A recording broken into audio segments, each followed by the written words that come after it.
Okay, just waiting for a few people to come on.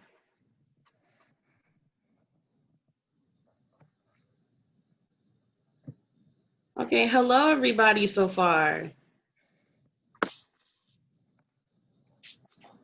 Right now you're not muted. Again, just a little bit of housekeeping. We will have the option to chat if you have any questions or comments, but for now, we're gonna keep everyone except for the panelists, which is myself, Raakhee, Miss Ashley, Carl, and Miss Valerie. We're gonna be having our microphones off. We'll maybe wait another moment for other people to trickle in. In the meantime, thank you for registering. Thank you for being here. Okay. So I'm gonna do a little bit of introductions here just to kind of start, and then we can always reemphasize as the panel goes along. So my name is Jade, and I'm the library's literacy coordinator, and this is one of many of our focusing on family sessions. We're creating a safe space today to tackle the topic of racial injustice within our communities. We have a wonderful panel of library staff and some guests. I'm just letting a couple people in here.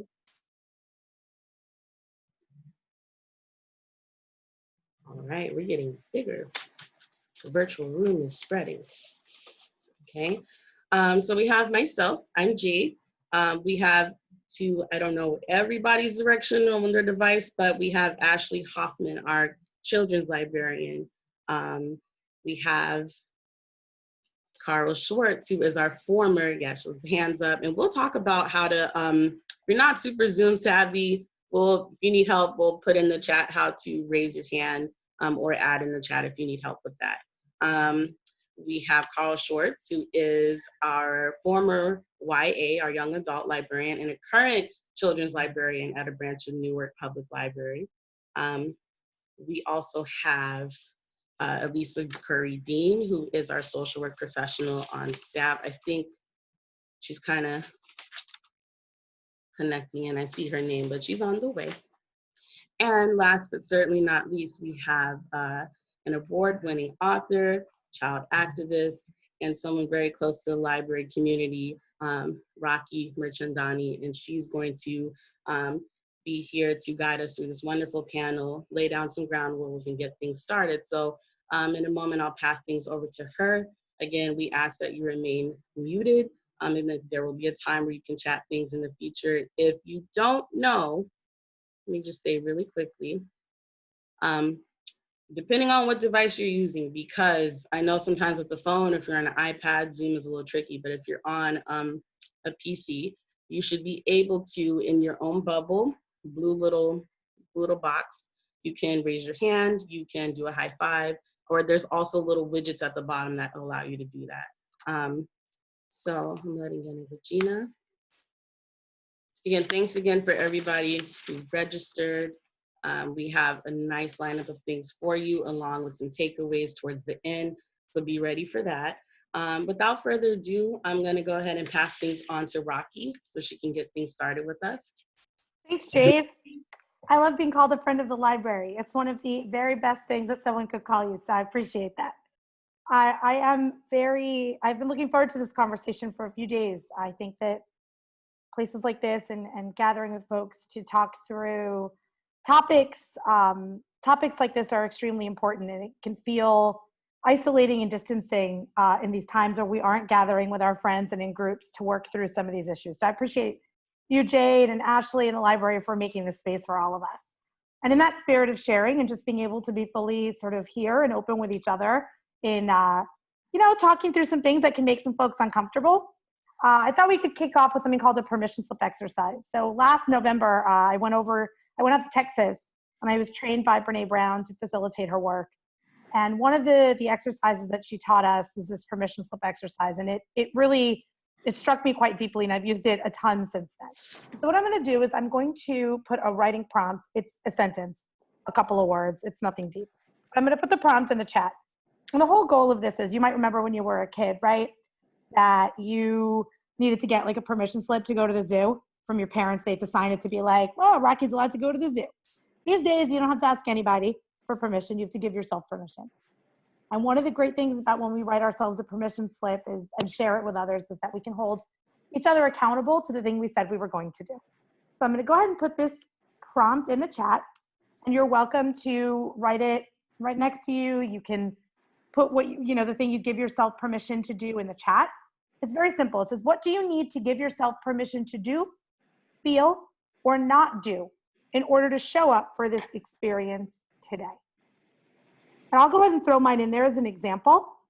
You can feel free to share it. It's kind of nice when folks can see others, but there's no pressure.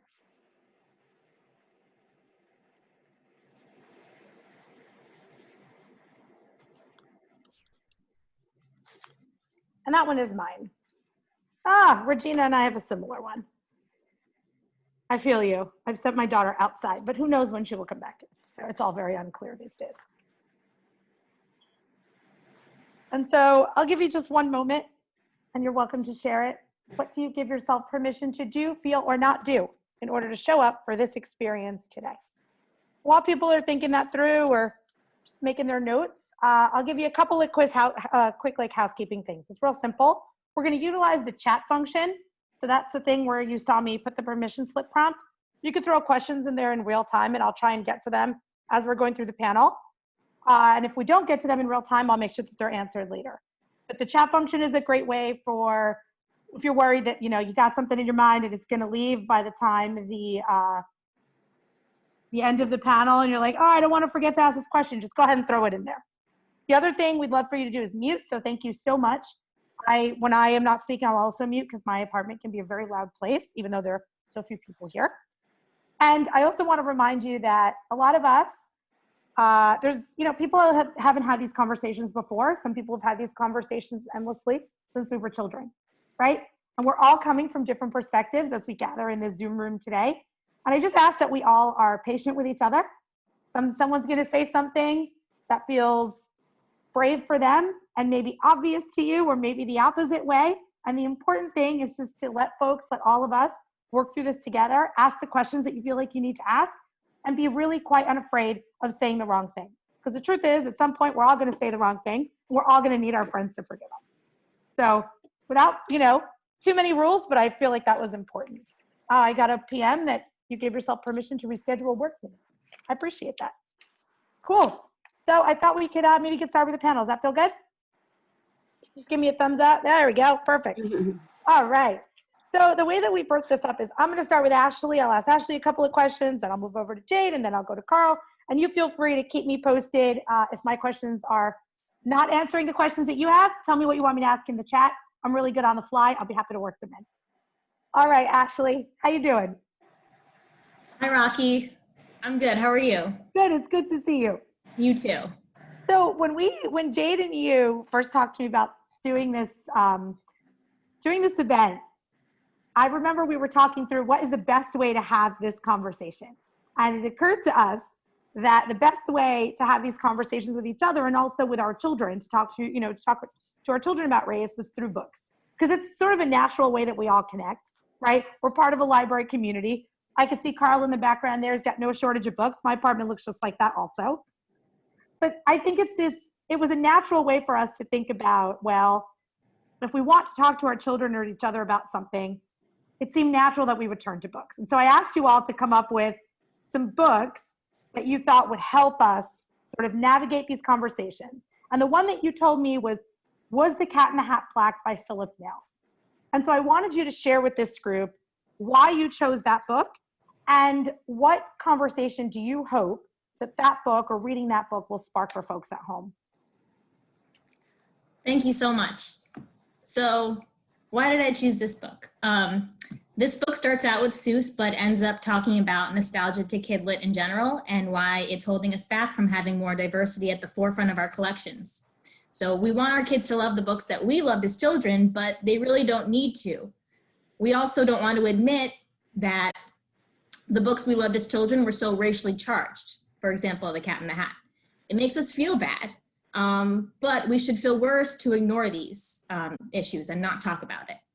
This book also makes a clear point that the Cat in the Hat being Black isn't necessarily overt racism, but the Cat in the Hat character is one of many that is so racially charged with visuals of minstrelsy, and was actually inspired by a Black woman who was the elevator operator at Seuss's publishing company. And I feel like knowing that fact makes me just see it so much more clearer when I look at the Cat in the Hat. The Cat in the Hat is a beloved magical character who came into these kids' lives to give them sunshine on a cloudy day. He's an entertainer.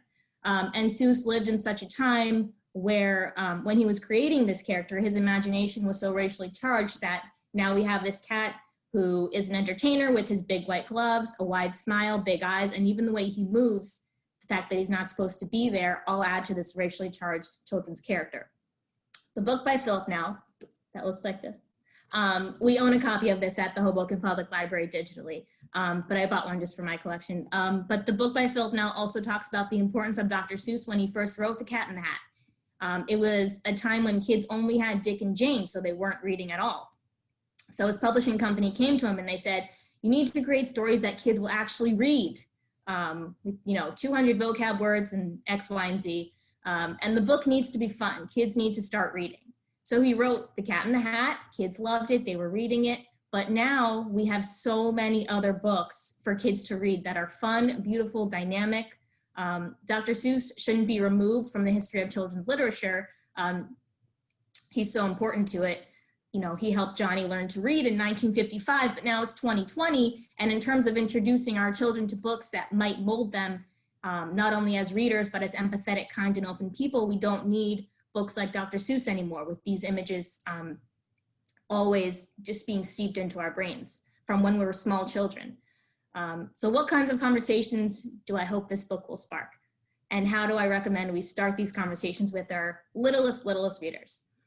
So if we can start to let go of the nostalgia of our favorite books as children and acknowledge them as adding to insidious elements of racism in our history, then maybe we can acknowledge and break down more systems of insidious systemic racism and racially charged elements.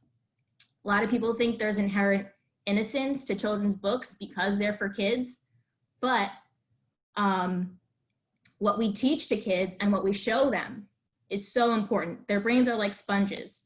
And also they want to copy everything we do. So if they continue to see these images and they continue to see how adults love these images and don't recognize them for what they are, the cycle continues. So now in time is such a great time to show your little ones anti-racist books or books with Black main characters and let those books give them nostalgic feelings as an adult. That will be a great way to end the cycle. Sounds good in theory. I think it'll take a long time. But it's really never too early to have diversity in children's lives. There are great books out there for babies, toddlers, pre-K. It all depends on where your child is developmentally. But for a baby, show them books with faces in it. Babies love looking at faces. Yeah. If you Google baby faces book, just a simple, easy search, you'll see all these board books coming down with just photos of faces on them, and kids love it. They also love mirrors. So maybe at the end of the book, hold a mirror up and they'll be enchanted by that. So those are great for babies. Research shows that at 6 months old, babies can already tell when somebody looks different. At around 3 years old, children can already have formed racial biases. So that's a good age to start to show them diverse or Black characters in picture books. And then by 4 to 5 years old, children can understand fair versus unfair, equal versus unequal. So that would be the natural progression of starting to talk to your children about the issue of racial injustice, prejudice, all these big conversations. Also, these conversations are going to be short, so you need to have a lot of little ones. That's why it's kind of important to break it down into these steps. So faces, different characters, and then having those bigger conversations. Once you start talking to your little ones and having those conversations, they'll start to ask you questions back. Then you can gauge their understanding. Having these talks with your little ones, it's not only important to gain the understanding, but it also stops them from jumping to their own inaccuracies. When something goes unexplained, untalked about, or unshown, it doesn't go away. Kids form their own stories and conclusions, which leads to offensive biases and all that. Actually, do you think that with books like the Dr. Seuss example, or Peter Pan, or Huck Finn, or Charlie and the Chocolate Factory, which fall sort of in a similar kind of problematic space, how do we address them? Do we just stop reading them? Do we address the problematic pieces with kids? And how do we do that? What do you recommend? So all those stories, well, with the exception of Dr. Seuss, all those classics have been rewritten. Peter Pan, Huck Finn, Charlie and the Chocolate Factory. They've all been censored to erase the racism, which is problematic for so many reasons. Number one, we're librarians. We do not believe in censorship. That is like number one. Number two, erasing racism makes it even more insidious and adaptable. You're covering for it. You can't cut out a few pages and then think the message or intent will be any different. So for example, in Charlie and the Chocolate Factory, the Oompa Loompas were originally pygmies from Africa. That's right. Right? So now it's rewritten so that they're orange people from Oompa Land, but the message is the same. They're still happy slaves. So rewriting these stories makes it worse. Instead of keeping classics to study when we're adults, we have these neutered versions of classics so we can still keep them in our kids' lives. So those are the lengths that publishing companies will go to cover for racism, make it acceptable, make it adaptable. So like in the home space, right? Like as a parent, what do you recommend we do? Do I not introduce Charlie and the Chocolate Factory, or Right. do I? Great question. I feel like it would Mostly because I watched this and read this 400,000 times as a child, and I'm trying to follow your nostalgia advice, but it is difficult. Not only did I read and watch and love the movie, but I was in a play as a child. Yes. And I played an Oompa Loompa. But we know better now. We understand. So lay it on me, Ashley. What am I doing? So I would not ignore that these stories exist, but I would read them with commentary with your children. So I would, have both versions, talk about it, and say, just tell them the truth. This is what happened. This is the original version, and now this is why it looks like. And why do you think we did that? And what's the problem with that? Yeah. And just being upfront about it, right? And I think that's so much of, it's so interesting because I think there's like this instinct or this imperative, like you have to like protect the children. And and in some ways you do for some things, right? But when it comes to, I think, speaking openly and honestly about race and racial injustice, clear is the best thing we can be. Clear and upfront and addressing exactly what it is. And you made such a great point earlier about the nostalgia and like the need to share the book of our childhood with our children. And that's such an interesting piece. I'm going to be thinking about this all day, I can assure you. Well, because you can't go back and fall in love with enough. Well, I saw Regina, who I don't know, but she was going like this too. And I was like, yep, me too. I feel you. I know what that feels like. It's going in my brain too. I got you. All right, awesome. Ashley, we'll come back. I'm going to hop over to Jade for a couple of minutes and then we'll be back. Thank you. Hey, Jade. Hi. How you doing? Good. How are you? Awesome. So I will just say this quickly, but Jade, I believe that this gathering today was your idea, right? This is your brainchild. Yes. Thank you. This is awesome, and I'm thrilled that we could do this. Thanks for making space for all of us. Thank you. And when we were chatting about the books that we wanted to share, you shared a title that I had never heard of, and I got to do some research after. So I'd love for you to share it with everyone. And it's called Some of My Friends Are by Deborah Plummer. Yeah, so this is it. And as you can see, like most of my books, it's just all of my thoughts, my questions, my frustration. A lot of things that we do have this on our shelves at the library as well. I borrowed this copy, so I can't respond how I'd like to, but that's why the sticky notes are there. I love annotation. So I picked Some of My Friends Are because I think it is not only kind of a knee-jerk reaction, but letting somebody in, but also a really common default statement that cross-racial altercations or interactions or engagements kind of just throw out there when there's the slightest discomfort between people of different ethnicities. And the title itself attracted me to it. But also, it's another way to look at the values that we have in cross-racial connections or lack thereof. And I think with this book title, it's, by the way, this is definitely an adult read, but the Yeah. information in here is so important to how to kind of, I would say, translate this information onto your youth, whether you have teens, it has information, young ones also the same, but mostly again for adults, it's tapping into a lot of what we deem as acceptable in our cross-racial friendships. Relationships. There's something in the book that I wanted to pull out and discuss with you a little bit, which is a word that has been bandied about quite a bit in the last few months, which is ally, right? Like, how many times have you heard the word ally in the last 4 months? Certainly more than you've heard it in the last 2 years, even 5 years. And so I was hoping, Jade, you might talk us through sort of like how allyship comes up in the book, and then also how you think we can talk to each other and our families and our children about allyship. And allyship is not being performative. Yeah, so the book kind of has a few takes, I think, on what the term ally means. And I think in general, when we hear it, it's the base noun for the bigger word alliance. And I think any type of alliance comes with some type of conversation. So just like all of us are talking right now, this is part of that.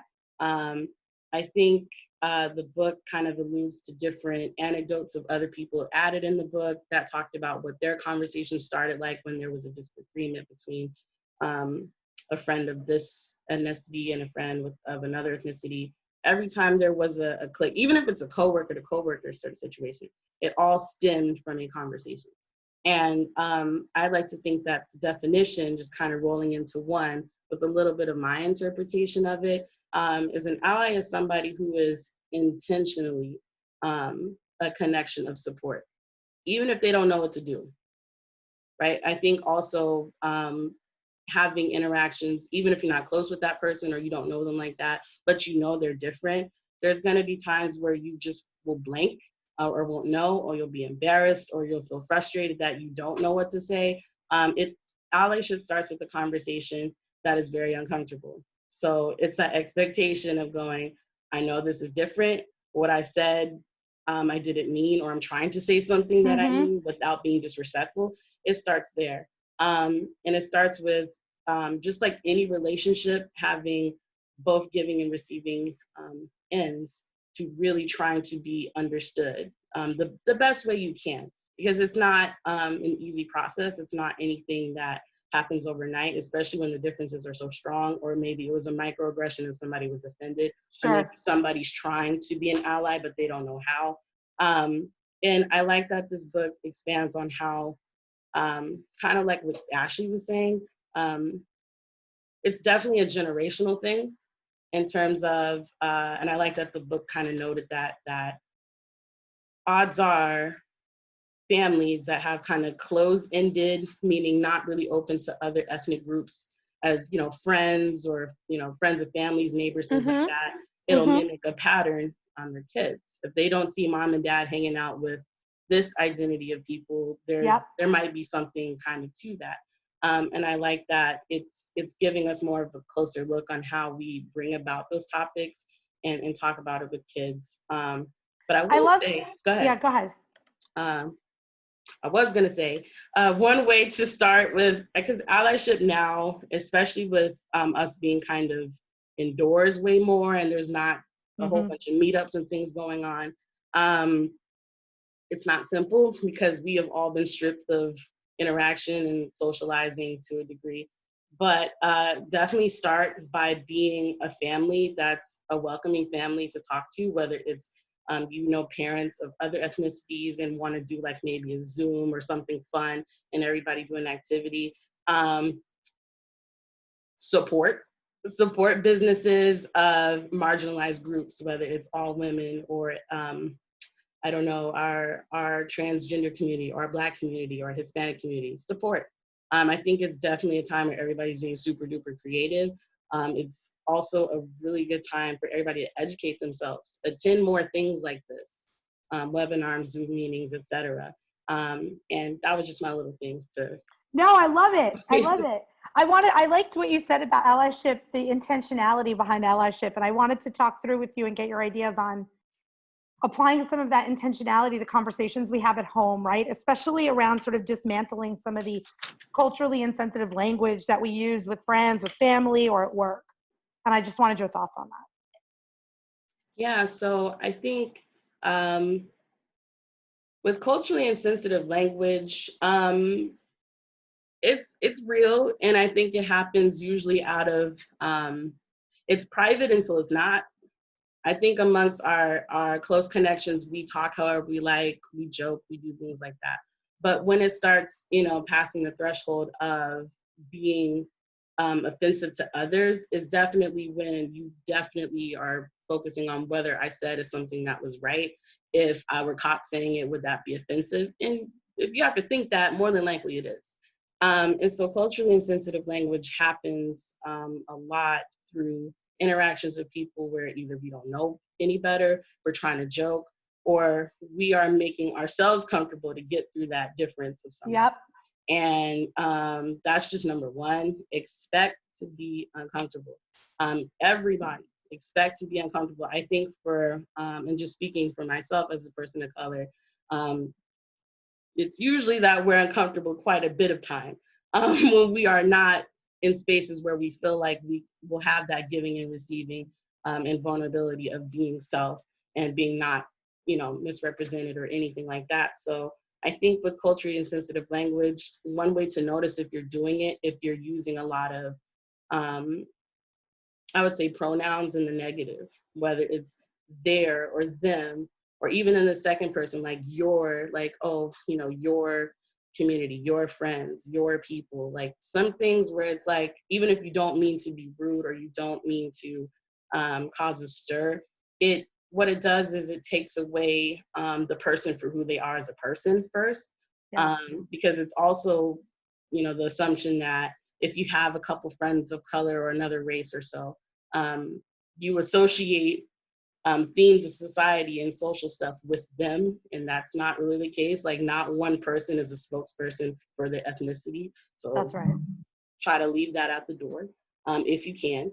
And it's hard because I think it's layers. We're all human, and I think just like any connection, it takes a lot of patience, understanding, nurturing, and I think the growth of how we can step away from culturally insensitive language, or just dare I say, just being ignorant, is just acknowledging the fact that you're not trying to be mean. And again, that's why this book title was so interesting to me, because I think a lot of time when people are confronted, they say, oh, well, no, I'm not trying to be rude because, I have friends that are. And That's right. What that does is it diminishes the value behind who you deem that person as in your life. And so with just talking about other ethnic or racial groups, a lot of mindfulness around it, and also language itself. I think if I'm assuming a lot of us are adults in here, and if you've noticed, maybe you speak another language and somebody is talking to you in your language kind of as a joke, or try to bond with you a little bit, if that makes you uncomfortable, you can say something about it. And I think a lot of the times when people are offended by things like that, they usually give people the benefit of the doubt. They usually, if they take offense, usually it's in their, like, I'll speak for myself. If I'm ever confronted with something microaggressive or a little ignorant or something like that, I'm going to assume that this person is not intentionally trying to hurt my feelings by some of the words they're saying to me. But I do have more bandwidth to say, you know what, I'm not sure how to feel about that. I think maybe there's something, again, it's really up to your discretion. But I think a lot of people who are uncomfortable with responding can know that it's okay to say, hey, this isn't cool. And I think also with relating to this book, I think we are under a lot of assumptions because what do we see in the media versus how racially charged things are, or tense something is, or just we're in the movement of a lot of protests going on. It seems a lot of one-sidedness going on, and I think that's important to see it in terms of being updated of what the world's doing. But try not to get sucked into it to where you're no longer in it to do something about it, but you're becoming a little bit more confused or lost or afraid to take part. And especially in a time where silence is essentially weaponized, unfortunately. I think what we choose to do with our words and respond to others, and be mindful and talk to other friends or introduce ourselves to other Yep. ethnic groups, because that's important too, is to not be afraid to do that. There's an intention to say, I may not know everything. I'm not looking at particular differences you have to cause any harm, but I want to help in how I can. It's literally about being that beam of support that's genuine. Awesome. Thanks, Jade. And I'm gonna go to Carl, but I'm gonna ask Ashley to think about one thing in the meantime, which is I love Jade's point about the intentionality behind allyship. And Ashley, I'd like to come to you after I speak with Carl to think through how we can have that conversation at home with our families and especially with our children. So I'll be back to you, but I'll give you a moment. I'm not going to put you on the spot because I'm a good friend, Ashley. I'm a good friend. Okay? Thank you, Jade. Awesome. And Regina, I see your question and I will get right to it after I'm done with Carl. Thank you. All right, Carl, how are you? You're on mute, my friend.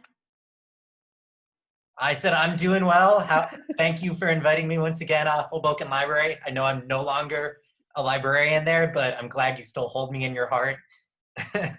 I feel like once you're like in the library, you never leave the library. It's Yeah, I think that's very true.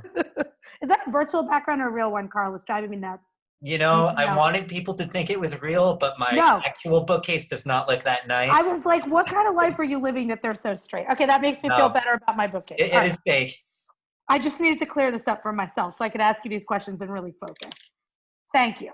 Carl, so when I asked you to pick your book, you picked two, and one of them I have given, I don't know, I must have given 20 copies of this book in the last 3 months.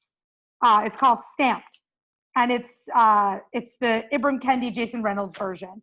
And in fact, I was just talking to my friend this morning, and he said he's having a book club with his 11-year-old son, and they're reading Stamped together, which I thought was like exactly the kind of thing you want to hear is happening in the world. I'll tell you that. But I was hoping you could talk through with this group, tell us a little bit about Stamped, why you chose it as the book you wanted to feature, what kind of conversations folks can expect to have with their teens after reading it, and then I'll get to a couple more questions. Okay, awesome. Thank you. Yeah, so there are two versions of the book. It's kind of cutting out on my screen. I have the adult version, which I read first. That one's just called Stamped from the Beginning by Ibram X. Kendi. I read this a couple years ago when it first came out. It's a long scholarly book. It's used in college classes. It probably took me at least a month to read. I mean, it's dense. But Ibram Kendi said, there's so many great ideas in this book, and it's a little too scholarly for like teenagers. How do I translate this into something young adults will understand? So he called up his friend, Jason Reynolds. For those who don't read young adult literature, Jason Reynolds is kind of like the top guy in young adult literature. He's probably one of the 5 most widely read contemporary young adult writers. And he said, I'm going to work with Dr. Kendi, because Ibram Kendi is a professor, and I'm going to make this something that teenagers will understand. And I'm also going to chop about 300 pages off because this is a really long book, and we know teenagers might not read a 600-page book as originally intended. So I picked this book. The book is about racist ideas and the history of racist ideas. And I think it's really interesting. Somebody asked me recently, do you remember how old you were the first time you heard something racist? And I said, I have no idea. I was probably like a toddler, though. So if you grow up in the United States, a country that was built on slavery and native genocide, and that has been, racism is kind of foundational to the United States, you hear racist ideas all the time. And it's almost so natural to hear racism that you don't even always notice it. You just think that's what normal life is. And sometimes you start to think there's no alternative. America will always be a very racist place to live. So I think Ibram X. Kendi and Jason Reynolds' book is so important because it shows you the history of racist ideas. These ideas didn't just come out of nowhere. It's not just a couple mean people said, how can we be mean?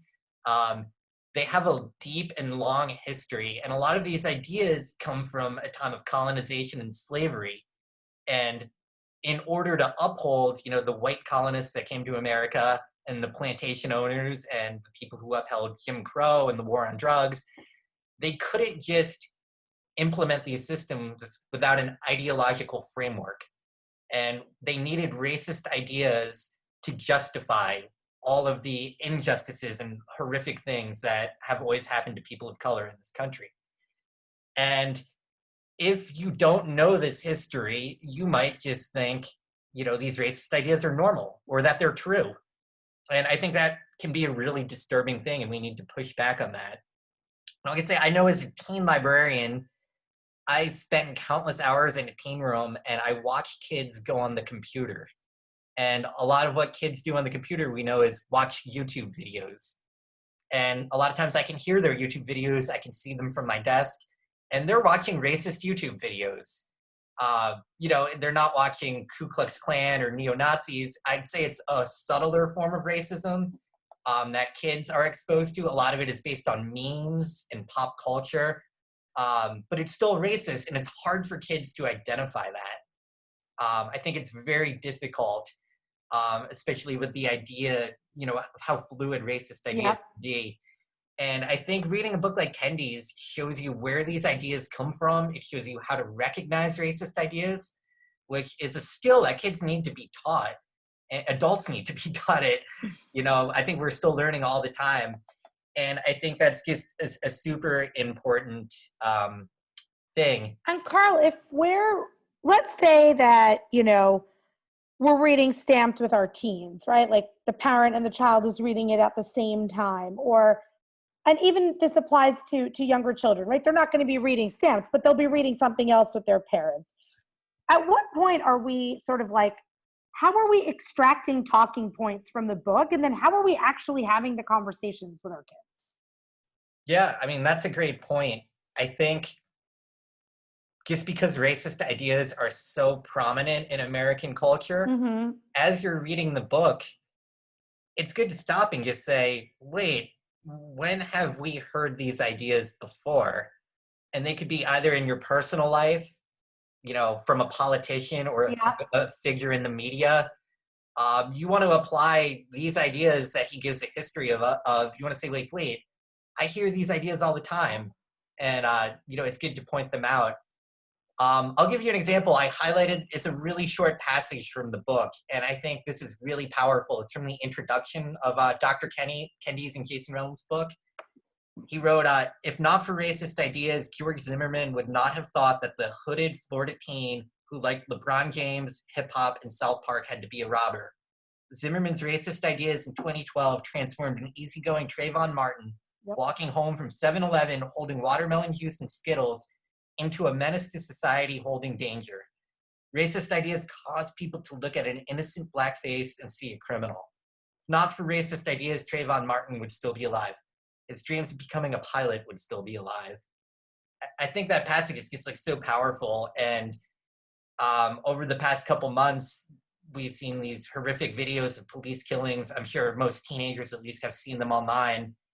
And you can really say, how did racist ideas enforce these killings? How did what Dr. Kendi's talking about, how can we just apply it to these horrific viral videos that are constantly, on social media feeds and that kids are seeing? Yeah. No, and it correlates directly back to what Jade said also, around the language that others, these people, those neighborhoods. And it is that immediate connection that then you're right? Like, it's so easy to say, oh, this feels like it's a part of history, but actually it's happening right now. Let's talk through, when's the last time you heard this? And that's a great point, Carl. I so appreciate you sharing that with us. I know you had another book that you wanted to share with folks. Oh, sure. So my second one, It's kind of cutting out because I It's have a very hard. backup. I'm going to write the title down in Sure. the chat, so don't worry about it. My other one, this is definitely for a high school audience. I would even say upper high school, juniors, seniors, sophomores maybe, I would recommend it too. It's called From Black Lives Matter to Black Liberation by Keeanga-Yamahtta Taylor. So Keeanga-Yamahtta Taylor, she's an amazing scholar. She's a public intellectual, professor at Princeton, one of the smartest people you will ever read. I picked her book out. It's mostly a history book. But we all study the history of the civil rights movement, right? When we're kids, we learn about Martin Luther King, Malcolm X, we learn about the freedom rides, the sit-ins. But then the way I learned it, I think it's actually a pretty bad way to learn it. I learned once Lyndon Johnson passed the Civil Rights Act, Martin Luther And then it all went away. Then it all went away. It stopped. Yep. Right? Civil rights was done. And then, maybe you get into the 1970s in your US history class, gone. But why was all this stuff just written out of history? Why doesn't it get taught? Well, that's Keeanga-Yamahtta Taylor starts from the end of the civil rights movement and shows how it never went away. In the 1970s, you had radical groups like the Black Panthers. In the 1980s, you had people fighting against the war on drugs, mass incarceration, and how all of these forces led to the creation of the Black Lives Matter movement. So it's like a really contemporary history. And I think as a lot of kids, either maybe they marched in a Black Lives Matter march, or they've just seen a lot of the content online. Yes. They want to know, like, what is this history? Did it just come out of nowhere? It feels like the protests have been spontaneous, right? Like they just popped up all of a sudden one day. But there's decades of history for why people are fighting back against police brutality and why these movements have been so massive. They don't just happen overnight. Like, this has been in the making literally since Martin Luther King Jr. was assassinated in '68. There has been a Black radical tradition in the United States that has always been there. I so appreciate you saying that. My daughter, I guess quarantine, but she asked me, she goes, did Martin Luther King have a sign that said Black Lives Matter? And I was like, what? I don't know. And I was like, I didn't know what to say, right? Like on a macro level, I could explain it to her, but what she was looking for was exactly what you said, was like some amount of context as to like how to bridge the 6-year-old knowledge that she's getting in school of like MLK Day and all that stuff with looking out 2 months ago in Hoboken and being a part of a march, right? Like she wants to bridge those things. And I think you just gave me the solution. Yeah, I Way think to do it. it's a really phenomenal book, and it tackles some really difficult questions that I think kids ask and that it's hard to give a good answer to. So like one of the big questions in the book is, we elected Barack Obama, the first Black president, in 2008. It was this huge milestone. But then even though we have a Black president, we're still seeing, you know, so much police brutality in our streets. And the Black Lives Matter movement forms under the first Black president. How do those two things happen at the same time? Like, that's a really difficult question to answer. Absolutely. Right? Like, it requires a lot of knowledge about history and just what contemporary America looks like. And like comfort in some deep discomfort of like hashing it through, right? Because I think as parents, you in some ways are used to, for a certain amount of your child's life, like knowing all the things. Yeah, like, I know how many fingers you have. I know how many toes you have. Like, I know how to read this book. Like, I'm a keeper of all this knowledge. And then all of a sudden you're like, well, we're going to figure this out together. Exactly. And like, you know, one of the questions kids asked me when I was a teacher, we were studying civil rights movement. You know, the last major piece of civil rights legislation was written in 1968 by Lyndon Johnson. And kids said, well, if we passed all the laws that made segregation and discrimination illegal, how come there's still racism? And I said, right. So that's a really good question. And we could probably spend an entire semester like trying to figure that out. And, you know, in Keeanga-Yamahtta Taylor's book, he answers that question in like a really profound way. No, I love it. I'm going to come back to you, Carl, because I want to quickly get to Ashley. so she could talk us through how to talk about allyship with kids, because I think that is a very resonant, relevant conversation. So, but I'll be back, Carl and Jade. I'll be back. Yeah, you guys actually touched on some of it already. What I would say first is to look inside yourself and ask yourself if you are an ally. And also, like you said, doing the research, it's okay to not have the right answers. It's okay to say, that's a really good question, let's look it up. And we're at a good time now where there are so many resources out there, podcasts, audiobooks, regular books. There's actually a podcast episode called How to Not Accidentally Raise a Racist, because, yeah. Right, because it's intentionality. Jade was spot on with that. Yep, absolutely. And that podcast episode is mostly about over listening to your kids on the playground and reacting to what they're saying, because that's when you kind of figure out how they really think things work.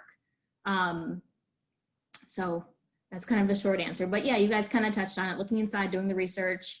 It's okay to not be perfect, all that stuff. Yeah, and to, Jade had a great, really tactical thing that I want to make sure that we say one more time, which is making that space, right? Like making sure that we're connecting with folks, with all the folks in our community, not just the folks that live in our house or like the 10 people in our classroom. Like the community is made up of a lot of people, and how are we connecting with people? How are we meeting people? Where are we choosing to spend our time, and with whom and why? And just Absolutely. thinking through what that is. Go ahead, Jade. I see you. Okay. Well, I'm sorry, Ashley. Go ahead. I was really not to trying to figure out how to plug raise my hand too. I can never figure it out on there. Just go for it. Well, the public library is such a great place to just piggyback of what you just said, because we see people from all walks of life. Everybody is welcome. So like, I'm not saying go find a public building and hang out, but there are places where you can see all of your community members. Yeah, and to if I can jump in, Please to do. piggyback off of what Ashley was saying. I think starting with self, a good way to start these kind of conversations with your family, and your family has little people, young people, teenagers. Start with self. Talk about themes of your culture and your ethnic identity, your background, so that there's already a space created to have history, and not the good parts of history, already in a rhythm your family has, to know like, oh, okay, these things happen. Because at the end of the day, racial injustice, social injustice, it's all bouts of human nature. And I think if we start with acknowledging and being explorative, and therefore educated, and in some senses proud of where you come from, you already created a dialogue with your family that's safe to say, we know how to talk about identity. We know how to talk about, our role in the world, especially in the Western world, where a lot of things seem a little bit divided. And by doing that, you can, expose your connection, maybe not on a racial level, but just the external engagement with the world. And again, if you're able to talk to your family about and celebrate your culture, and have an open space to talk about identity, it's a way to segue and to talk about ones that are different from yours. And just kind of where you are in that, and as a family, what you want to do to make sure you are not another set of people who aren't afraid to speak up, or are a little bit, even if you're going to be intimidated or confused or lost. It's a way to have that space in your own home, to know that you are a part of the next generation of tolerance, acceptance. Again, even if things are different or you're not sure, you as a family unit have that amongst each other. So I just wanted to tie that in. Thank you. I love that. And Regina, I wanted to make sure that we get to your question. Jade answered a little bit also, but you talk about, you asked about how we look for opportunities to have more of these conversations with our family and our children involved in them. And one of the things that I wanted to share with you is books are a great place to start. So like having folks gather, but books can feel also like, who has time to read a book? So you can listen to a podcast, right? Like a group of friends can listen to a podcast or watch a show or watch a movie or read an article. My girlfriend made fun of me because I was like, forget book club. Like we have to do article club because there's a lot going on. All right, people, there's just a lot happening. There's not that much time. We're doing article club. But it's finding a gathering point, right? And something to reflect on. Because if we all read the thing, then we have something to gather and talk about. And now we have something instantly that we can share and connect, and the conversation happens, right? Because the thing that you've chosen is going to spark that conversation. It's just one tactic, but I found it quite effective. And we did it with my daughter and some of her friends because there was some interest in like how to talk to just, you know, she's 6, but like how to talk to small children about race and whatever. And so it was like very easy, right? We get a book, we have all the kids read the same book, and we have a conversation about it. But I wanted to open it up to the panelists and also other folks on this call. Regina is asking, how do we look for opportunities to have more conversations and have our family and children involved in these conversations? Go ahead, Carl. Yeah, just some other ideas, you know, because I feel like a lot of times you read a book and then you're like, wow, this book is really powerful. And then a week or two later, you kind of just forget about it. Totally. Like, how do you, that happens to me all the time. All the I time. read a lot and I've probably forgotten 50% of what I've read in my entire life. I think one of the best things you can do, there's a word that activists use, it's called praxis. And praxis is how do you put theory into practice? So how do you put all of these ideas in the books that you've read into like actual changes in your lifestyle? I think looking for ways to actively be an anti-racist. Dr. Kendi talks about that a lot. Yep. Is really important. You know, I know we're living in very weird times with COVID. Everybody's comfort level is different. But if you can get out to a protest, I think that's one of the best ways for kids to learn possible. I mean, I live in Newark. There's been dozens since, you know, early June. I've seen tons of kids at them. I think you are a part of history when you go to a protest like that. And it kind of makes the ideas in the book that you've read, maybe they're a little theoretical, it makes them concrete when you're actually listening to people out in the streets. There's also a great lesson to be had with kids on how to make a point quickly and succinctly on a sign. And it's a protest sign is like an excellent way to do this with a child. Yeah, have your kids make protest signs. Like, that's a great experience. Just be like, well, what is a good message for this? What do they stand for, right? Like, yeah. They listen to enough Hamilton at this point. It's like, what do you stand for? Let's sit down. Let's think about what we stand for. Put it on a sign. It's kind of a great thing. Yeah, I would absolutely. I mean, going out, there's been some wonderful speakers just that have been in my neighborhood, I think all across the country. Love that. If you can join a racial justice organization that's in your neighborhood that has meetings on Zoom or, you know, hopefully in person when COVID is over, follow city council, follow, you know, what's going on with certain bills in the House of Representatives and the Senate, and speak out when you witness racism in your daily life. Try and live the lessons of the books that you've read, because you don't want it to just be things you just forget and move on from. You really want to try and embody, you know. I think that's right. And I think when we do this with other people, there's an accountability piece, right? And so now we don't just read the book, but now, like Carl said, what is it, praxis? Praxis. Praxis. This is my new, I'm going to look this up and you guys are going to be tired. I'm going to say this word so much. But that's such a important and sort of like such a valuable piece to this, where it's like we read it, we gather, we discuss, and then, so what do we do now? And just for the record, you know, you'll have friends that'll be like, I don't have time to read How to Be an Anti-Racist. And then I sent them Anti-Racist Baby, which is like 11 pages of a board book with completely distilled. And I was like, read this, start here. And it's hilarious that I did that, but also you just got to start somewhere. Just start somewhere, have the first conversation, and then folks will get on board. But Ashley, I think you wanted to, did you want to hop in or no? Okay, I just thought you were like, oh. That was well said. I was nodding. All right, I see Aliza. Yeah, yes. Just going off of what Carl was and Raakhee were talking about, when you're with your family, depending on the age, like Carl mentioned before, YouTube videos, media that they're consuming, if you want to start this conversation, you can start it by asking about, well, what are you seeing like on social media? Do you have anything you want to talk about from social media? Do you have any questions about it? Mhm. Do you feel a certain way about what you're seeing? And especially with what Carl mentioned before on YouTube, there are plenty of people who are so opinionated on one side or the other. Maybe your child or your teenager is watching these videos and maybe agrees or maybe disagrees or maybe is confused about this stuff. It's a great way for you and your kids to like get involved in like the same things too. Like maybe you'll start watching the same YouTubers.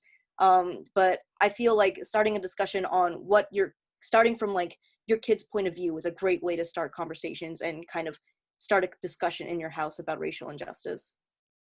I love that. Thank you. We are gonna be spending some time with Aliza just in a few moments. But before we do that, do I have any last questions? I have 4 more minutes left. For any last questions? I promised everyone I would keep you on time. This is like my skill. But now I want to make sure that I've given ample time for questions. Do we feel good? All right. Gia, thank you. I see your thumbs up.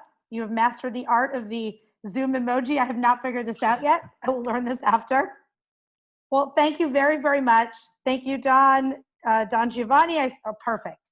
Well, thank you. Big thanks to the library, to Ashley, to Carl, to Jade, and to Aliza. Thank you for all of the prep. You worked so hard to make this happen. And I'm really thrilled that you asked me to be a part of it. So thank you very much. I will now leave you in Aliza and Jade's capable hands. I have to hop at 4, but I'll hang on for a few moments. Thank you very, very much.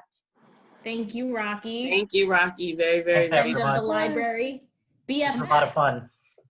Yes, this was great. Again, another shout out to Raakhee. Thank you for your time. Thank you for coming on here and helping us navigate, because I think with us, because yes, this was, a brainstorm, but it was possible because we are people, a part of another institution that really needs this type of conversation. So shout out to everybody, Aliza, Carl, Raakhee, Ashley, everybody who registered and signed up and are here. It's a big deal because more of these things should go on. They will go on. This is a starting point for us. And it happened the way it did. And Laura too. Is Laura still here? Sorry. Laura, I hope she's here. Yes, she is. So She's there. She's like that secret angel in the background. yes, so we will be including a list of some of the titles shared here today, so including some of my friends ours, Cat and Hat Black and Carl's resources. We also, for everybody who signed up, have a really, really meaty packet that we're going to forward you all. I just see a couple things in the chat, sorry. Yes, we're gonna send everybody the book list on top of other resources like podcasts, conversation tips, videos, etc. You will get that in your email, everybody who's registered, so you'll have that. How we're gonna do this now, I can actually share my screen because I wanna share one thing before we start transitioning. Please do hang out with us for the next half hour or so because we're gonna wind down a little bit. This is, sorry about that. This is what you're gonna get. Okay, it's a bunch of, if we have any educators in the call that wanna, especially with online things going on, or if you're a parent and wanna kind of look at some things, we have things that are available at the library in case these titles come off the shelf. Also, just scrolling down, small writing activity that I encourage you to do at home. I'm getting some things in the chat, but hold on, because I'm sharing my screen. We'll be here. I know Raakhee has to run, and if some people can't stay the full hour, that's fine, but you will be getting a copy of this. Everybody will. Keep this chart up in your home. I know it's kind of small, but it talks about emotions from whenever we're feeling things that are associated with topics like this, because they are tough. And I'd like to associate that with any type of ethnicity, person, identity, individual, collective. These things are difficult. And when you are forming conversations like this, and when you are, or if you experience something that maybe we didn't have a chance to address everybody's experience on this call, keep this up with your kids and associate emotions with how to acknowledge it, address it, and then do something differently about it. to create healthy coping skills. You will get this. It's a really nice chart. It talks about where you and how you feel the emotions in your body, some exercises you can do to visually take you out of that space or internally take you out of that space. I also have a chart here that I like giving homework, so this is everybody's.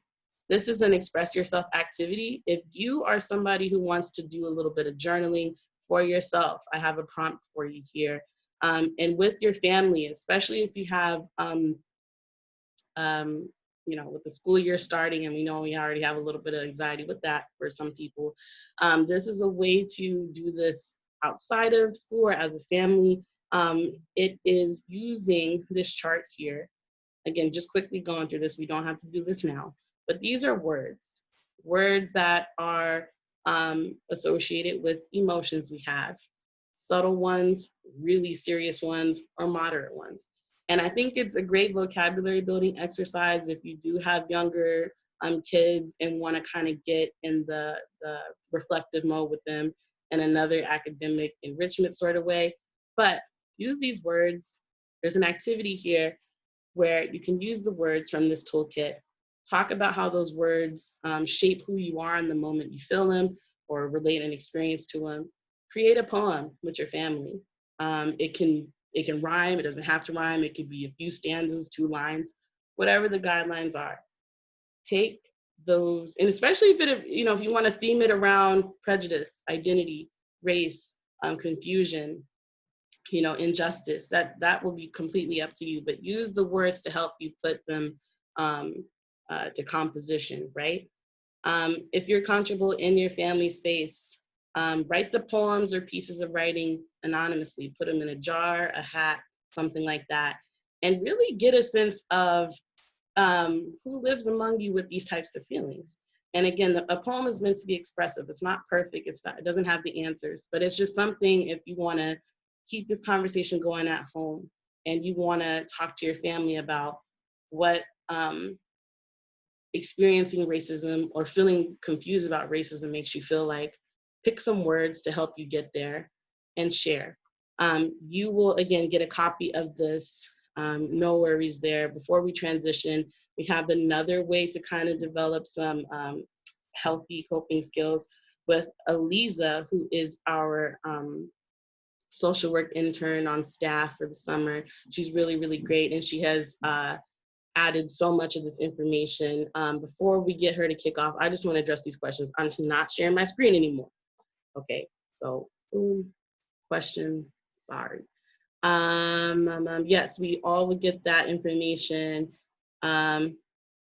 Okay, Carl's out. Oh, bye, Carl.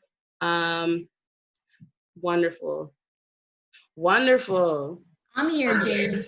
I know you're here, and I appreciate everybody who's here, whoever, we made it, okay? So I'm gonna pass this over to Aliza, who is our, again, our social work professional on staff, and she's gonna walk you through some ways to kind of have some takeaways that you can practice at home, but in this moment where a lot of us have different feelings and we didn't really give a whole bunch of chances to relate to truth, these are ways you can sort of practice some mindfulness.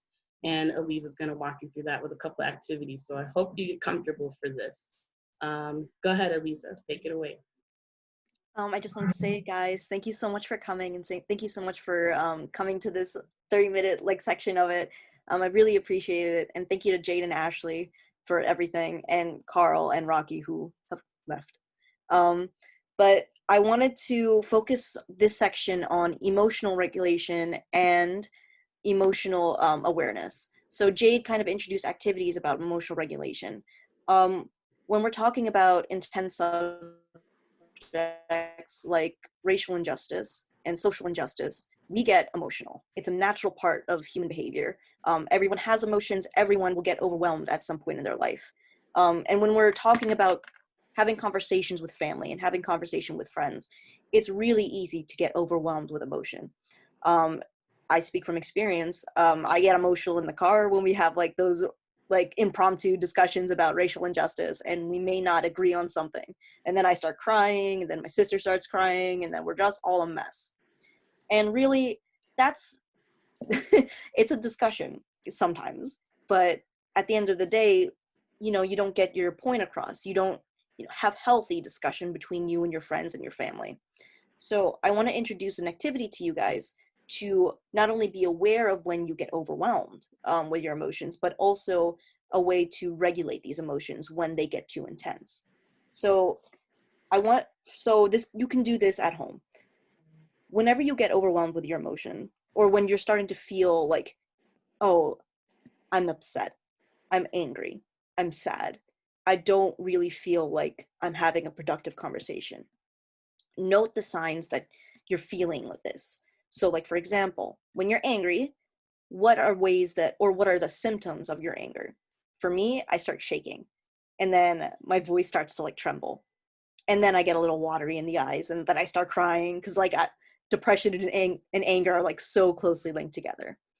And when I start to feel these symptoms come up, I know, okay, I think I have to step away from the situation, because what's going to follow isn't going to be what I truly want to say or what I think is going to be the best way to say it. So I want you guys to be able to practice this at home. When you're feeling, say, angry, and you notice that you're having the telltale signs of anger, like shakiness, or like your face is getting heated and wet, red. Notice those things, and then be proactive and step away from the conversation, because that's the first step in having healthy conversation and discussion. Just knowing that where are your limits and what's the best way to handle it. And so that's the first step, and it's called emotional awareness. And I hope that these strategies and being aware of your emotions will help you in the future. But I also have an activity, and it's a really simple one, that deals with emotional regulation. So it's like the coming after the awareness. So this is what you can do specifically for you guys whenever you get overwhelmed with emotions to help you calm down. And so I was gonna ask you guys if you had any pieces of paper, like like a full length of paper, like this. And I'm gonna give you guys a few minutes to find something like this. But if you don't have anything on hand, you can always use your computer, your notes section. Just know that you should be able to separate it into like sections. So I'm gonna give you guys like a few minutes, like maybe one or two, just to get something. And if you guys could give me like a thumbs up or a little confirmation in the chat just to know that you're ready, that'd be great. Okay, I see Jade is already prepared. Okay, I got one thumbs up. And it doesn't have to be big either. Like I have this notepad here just in case I couldn't find one.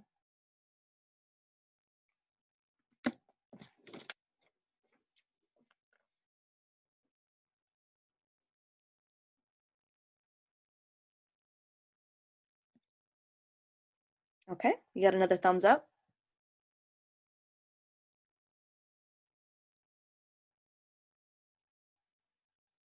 Okay, 3.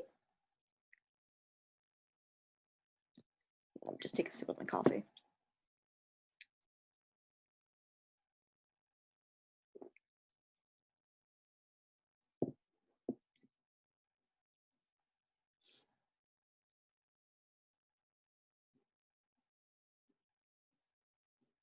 Okay, 4.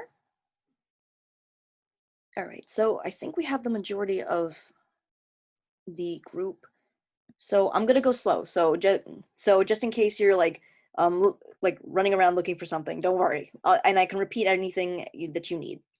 So once you have your piece of paper or your computer, I want you to split it in half. So fold it if you have paper, and on your computer, find some way to make like split it in half, like the dock.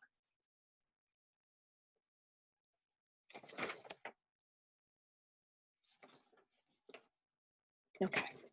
And on the left-hand side, I want you guys to write down the 5 senses. So the 5 senses are sight, smell, taste, hearing, and touch. And I'm going to put it in the chat for you.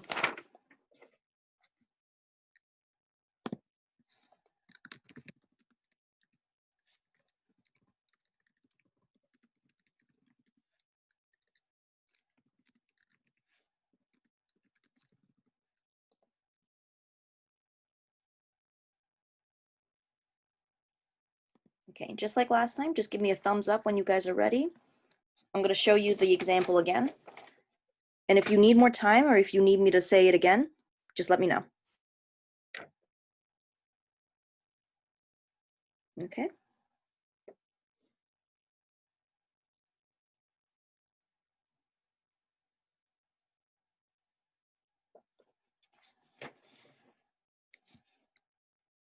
Okay, 2 thumbs up so far.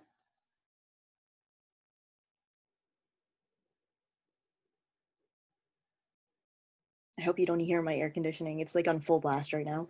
Okay, 3.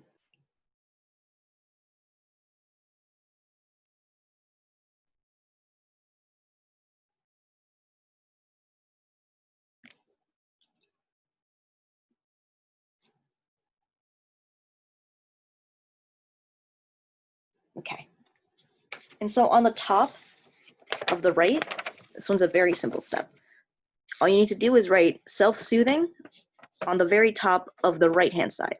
So on the opposite of where you wrote the 5 senses. And I'll put it in the chat too.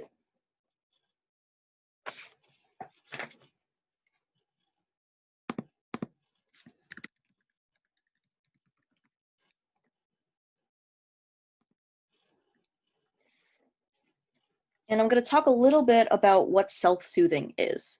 So self-soothing is is like a few activities for you yourself as the individual that you know calms you down. Like, I don't know if any of you have heard about the fidget toys or the fidget spinners. Those were originally for people with ADHD or anxiety that had difficulty focusing or got nervous during social situations or in any situation. And the spinners and the fidget toys would help them calm down because the act of fidgeting with something would actually help their body decompress. And these activities are actually collected from DBT, so dialectical behavior therapy. And DBT often works together with the physical and the emotional aspects of the human body. So when I want you to guys to write self-soothing on the top, these are activities that you know help you calm down in certain situations. And these 5 sections are for the particular senses that these self-soothe you.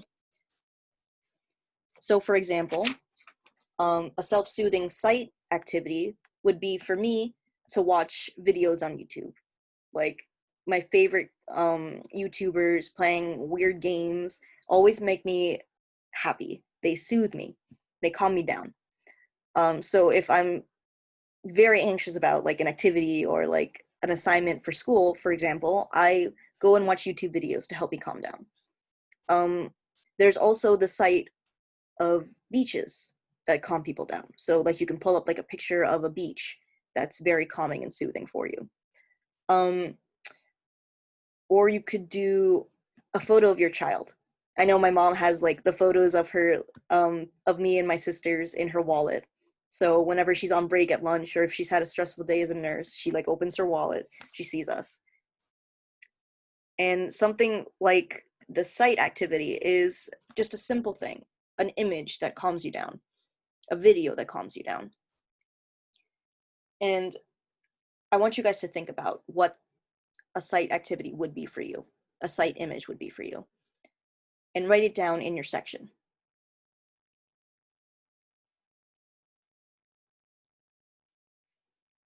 What we're making here is a sort of daily toolkit for you.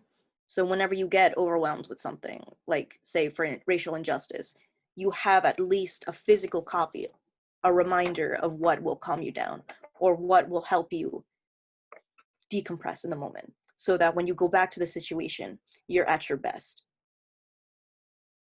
And so I gave you a site example and I want you guys to work on that first. But eventually, you know, it doesn't have to be in this panel. It doesn't have to be right now. But eventually, maybe you guys can start filling in more examples from sight and then move on to smell. Or maybe you want to jump around and go down to hearing or touch. If you want to, you can like fill out like a bunch of like things that just make you calm down. And really, it's just for you. have a variety of ways to help yourself, especially during COVID. And we're still in quarantine. We're still experiencing all of the issues that happened in quarantine. And we're all stuck together in the house. It's a great way to remind yourself, I have these emotions, they're normal, and here are ways that I can calm myself down and return to equilibrium.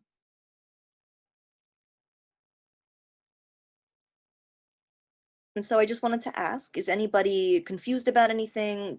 Does anybody want me to repeat a step? Does anybody have any questions, or do they want me to explain this activity further? Because I'd be happy to talk about it.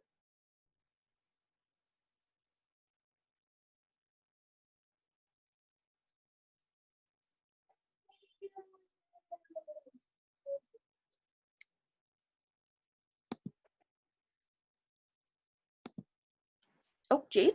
Yeah, I was gonna chat it, but I figured I'll just ask it. When it comes to touch, it may be taste, because in developing healthy coping skills, touch and taste, we do have vices.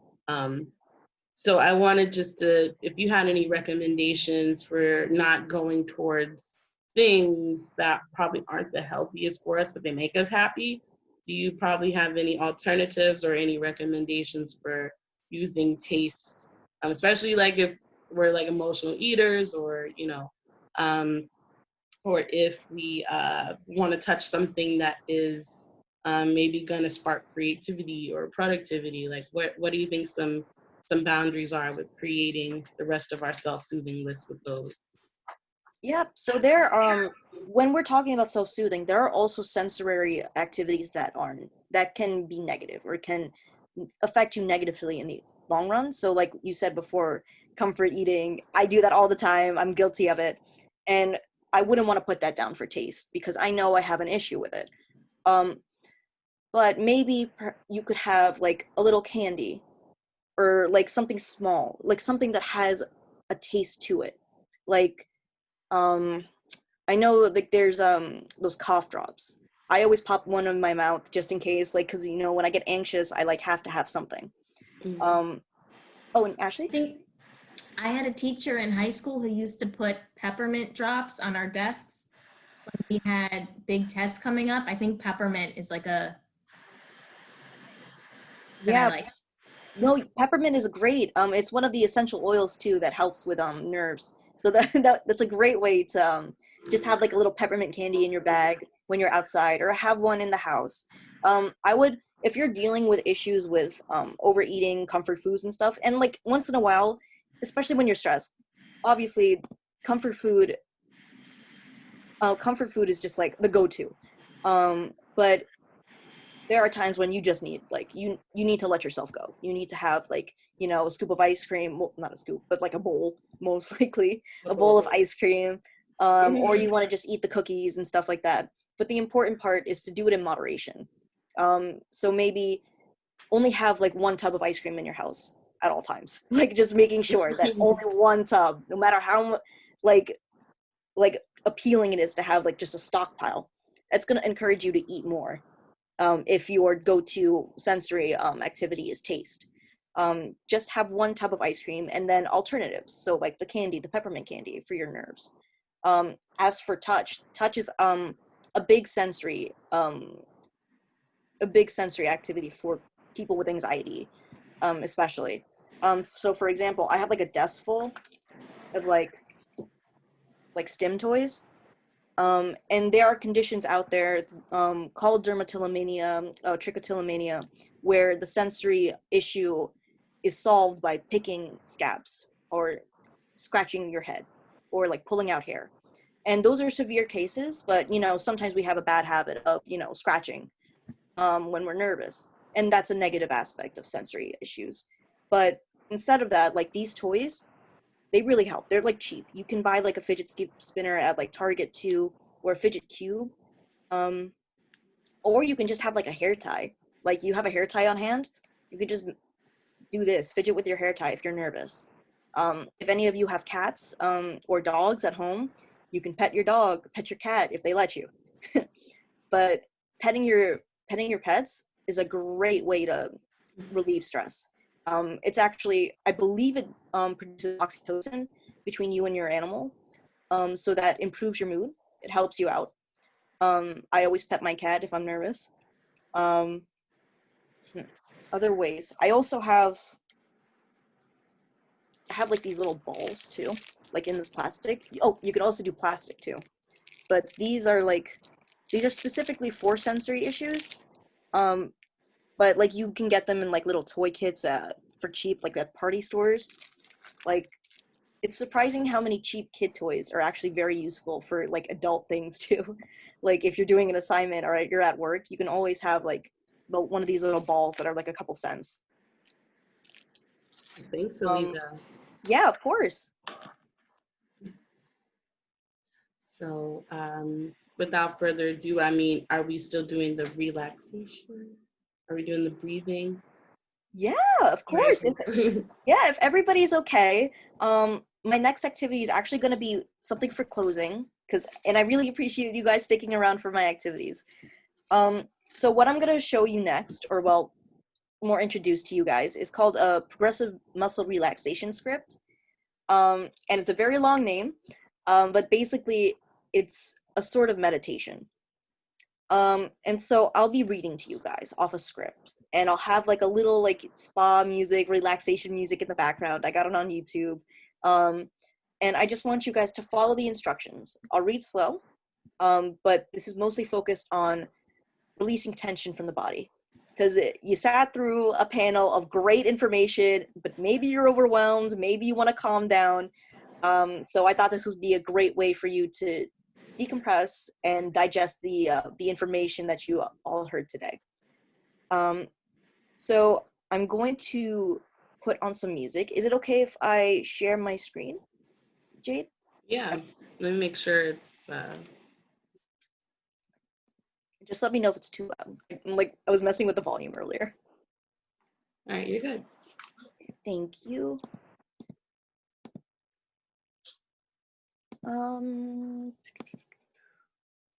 I think I'm still disabled. Oh, my bad. No, it's no problem. Thank you, Jade. You can do it now. Perfect. Okay. Okay. And so this is free on YouTube. I feel like this has been going on for 5 hours. So you can find like relaxation music on YouTube if you wanted. So okay, just let me know if it's too loud. Can you hear it? Very, very little. Very little. Okay. Let me Maybe put it's just me.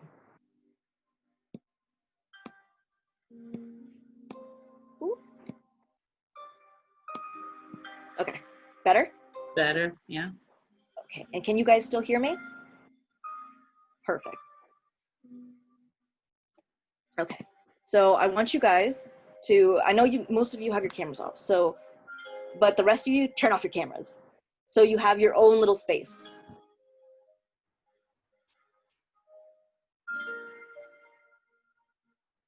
Okay. Okay, so the important part of this is to be comfortable. So maybe lie down in your couch or your bed, sit down in a comfortable position, just be relaxed. And if you want, you can also shut your eyes to be able to get in that mood.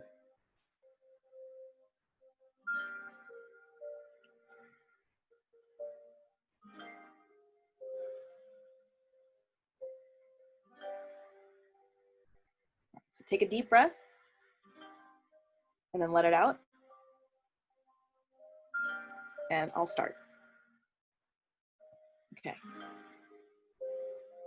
So begin by taking a deep breath and noticing the feeling of air filling your lungs. Hold your breath for a few seconds.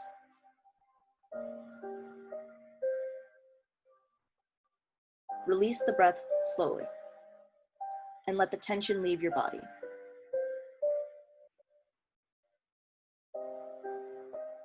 Take in another deep breath and hold it.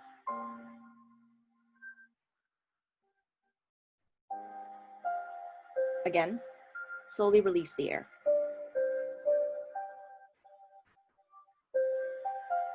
Even slower now, take another breath. Fill your lungs and hold the air.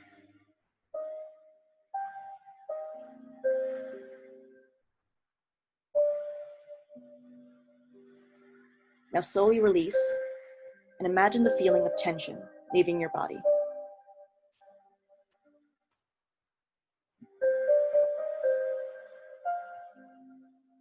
Now move your attention to your feet. Begin to tense your feet by curling your toes and the arch of your foot. Hold on to the tension and notice what it feels like.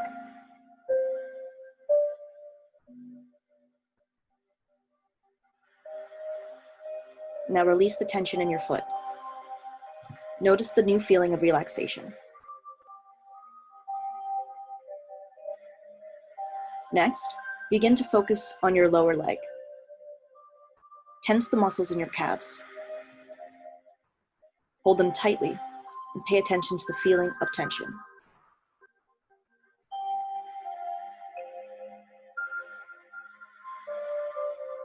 Release the tension from your lower legs. Again, notice the feeling of relaxation. Remember to continue taking deep breaths. Next, tense the muscles of your upper leg and pelvis. You can do this by tightly squeezing your thighs together. Make sure you feel tenseness without the point of strain.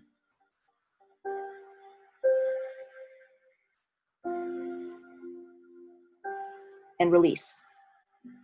Feel the tension leave your muscles. Begin to tense your stomach and chest.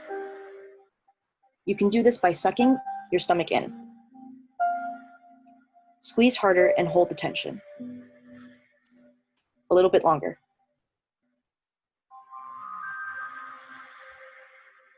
Release the tension.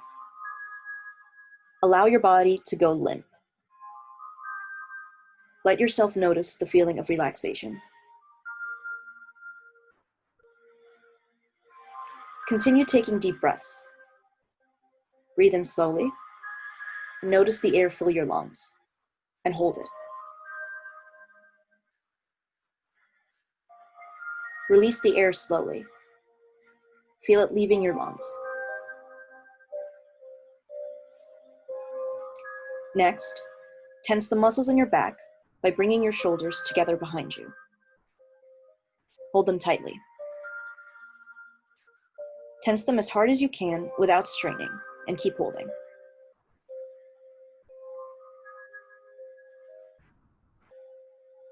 Release the tension from your back.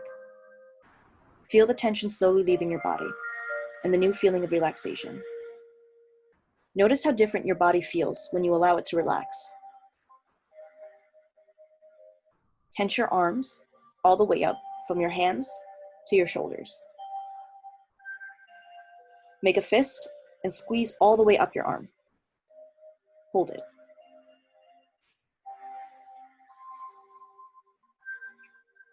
Release the tension from your arms and shoulders. Notice the feeling of relaxation in your fingers, hands, arms, and shoulders. Notice how your arms feel limp and at ease. Move up to your neck and your head. Tense your face and your neck by distorting the muscles around your eyes and mouth. And if you have any neck problems, you can just skip this one, because I know it's very sensitive.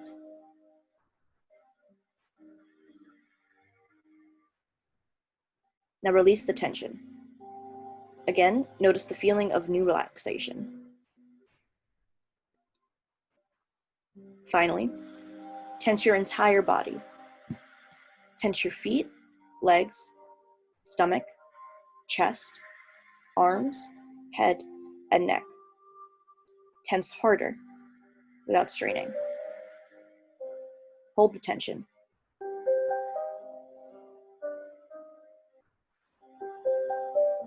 Now release. Allow your whole body to go limp. Pay attention to the feeling of relaxation and how different it is from the feeling of tension.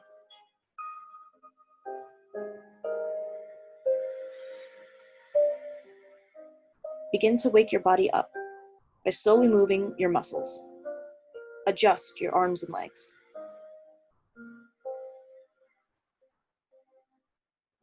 Stretch your muscles and open your eyes when you're ready.